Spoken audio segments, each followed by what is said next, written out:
सरस्वती शिक्षा समिति की ऑनलाइन क्लासेज में आपका स्वागत है। प्रिय भैया बहनों, हम दिएर का प्रयोग पढ़ चुके हैं।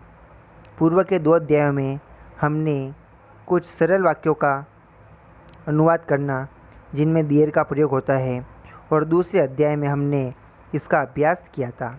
आज हम कुछ ऐसे वाक्यों का अभ्यास करेंगे जिनका प्रयोग अंग्रेजी भाषा में शॉर्ट पैराग्राफ लिखने में किया जाता है, यानी कि ऐसे वाक्य जिनमें दिएर का प्रयोग होगा और उनके प्रयोग से हम शॉर्ट पैराग्राफ लिख सकते हैं।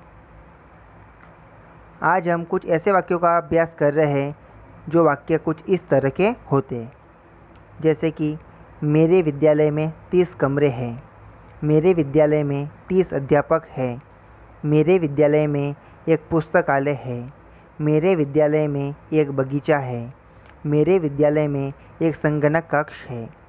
तो ये जो 5 वाक्य लिखे हुए हैं, इन प्रकार के वाक्यों का प्रयोग हम जब मेरा विद्यालय माई स्कूल पे हम लेख लिखते हैं, शॉर्ट पैराग्राफ लिखते हैं, तो उसमें करते हैं। इस तरह के वाक्य जब आप मेरा घर, मेरा देश, मेरा गांव, इस प्रकार के शॉर्ट पैराग्राफ लिखने में भी इस प्रकार के वाक्यों का प्रयोग होता है। जैसे अगर आप मेरा गांव इस पर लिख रहे हैं तो इसमें भी कुछ इसी प्रकार के वाक्य होंगे, जैसे कि मेरे गांव में एक तालाब है, मेरे गांव में एक मंदिर है, मेरे गांव में लगभग 1000 लोग हैं। तो इस प्रकार के वाक्यों में भी दिएर का प्रयोग होता है। इससे पहले हमने कुछ ऐसे वाक्यों में दिएर का प्रयोग सीखा था जो किसी संख्या से शुरू होते थे, जैसे कि एक गांव था, 4 मित्र थे, 10 लड़के हैं।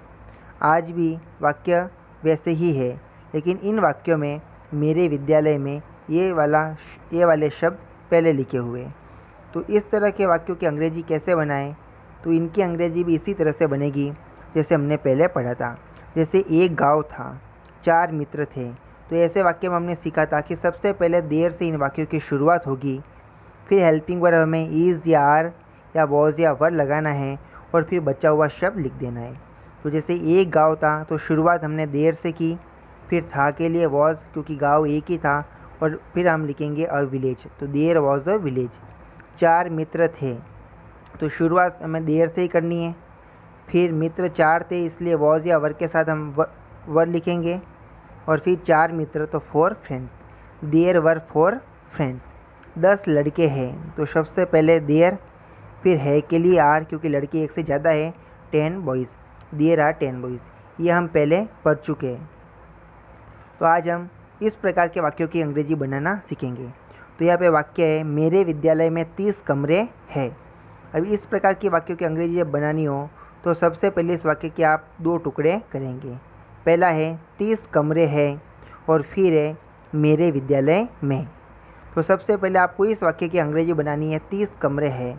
तो ऐसे वाक्य की शुरुआत कभी भी 30 रूम्स इज़ या 30 रूम्स आर इस प्रकार से नहीं करनी है।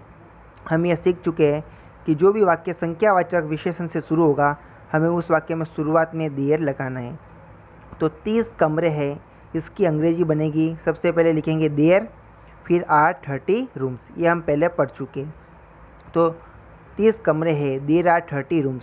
अब मेरे विद्यालय में, तो इन माई स्कूल, तो मेरे विद्यालय में 30 कमरे हैं, इस वाक्य की अंग्रेजी बनेगी there are 30 rooms in my school. तो जो वाक्य हमने पहले पढ़े थे और जो वाक्य आज हम पढ़ रहे हैं, उन वाक्यों में कोई अंतर नहीं है। बस उन वाक्यों में मेरे विद्यालय में, मेरे गांव में, मेरे घर में, मेरे देश में, ये वाले शब्द पहले लिखे हुए होंगे। तो ऐसे वाक्य में हम 2 टुकड़े करेंगे, जैसे इस वाक्य में किए। और 30 कमरे हैं या इस प्रकार के वाक्यों की अंग्रेजी वैसे ही बनेगी जैसे हमने पहले सीखा है। और फिर मेरे विद्यालय में लिखा हुआ है तो इन माई स्कूल, मेरे घर में है तो इन माई होम, मेरे गांव में है तो इन माई विलेज। और इस प्रकार से इन वाक्यों की अंग्रेजी बनानी है। तो इस प्रकार आप my school, my village, my home, my country, इनमें से किसी भी टॉपिक पर सरल भाषा में इन वाक्यों का प्रयोग करके आप शॉर्ट पैराग्राफ लिख सकते हैं। आगे 10 वाक्य आपको होमवर्क में करने हैं, जो बहुत ही सरल है। इसमें से पहले वाक्य की अंग्रेजी बनाना हम सीख चुके हैं। अब हम दूसरा वाक्य ले लें, जैसे मेरे विद्यालय में 30 अध्यापक हैं। तो इसके 2 टुकड़े करेंगे हम। तो सबसे पहले हम लिखेंगे 30 अध्यापक है, तो शुरुआत देयर से होगी। There are 30 teachers. अब कहाँ है? मेरे विद्यालय में, तो in my school. There are 30 teachers in my school. तीसरा वाक्य, मेरे विद्यालय में एक पुस्तकालय है। तो इस वाक्य के 2 पार्ट कर दिए। तो सबसे पहले हमें अंग्रेजी बनानी है, एक पुस्तकालय है, शुरुआत होगी देयर से। तो देयर इज़ अ लाइब्रेरी। कहाँ है? इन मेरे विद्यालय में, तो इन माई स्कूल। मेरे विद्यालय में एक बगीचा है, तो शुरुआत देयर से। इज़ बगीचा को गार्डन, तो देयर इज़ ए गार्डन। फिर मेरे विद्यालय में, तो इन माई स्कूल। तो इस वाक्य में आप ध्यान रखेंगे कि मेरे विद्यालय में, मेरे गांव में, मेरे घर में, तो मैं तक का वाक्य आपको छोड़ देना है। बाकी वाले वाक्यों की वैसे ही अंग्रेजी बनेगी जैसे हमने पहले सीखी है, और बाद में इन वर्ड के लिए अंग्रेजी हमें लिख देनी है। तो इस प्रकार से ये 10 वाक्य आपको होमवर्क में करने हैं। धन्यवाद।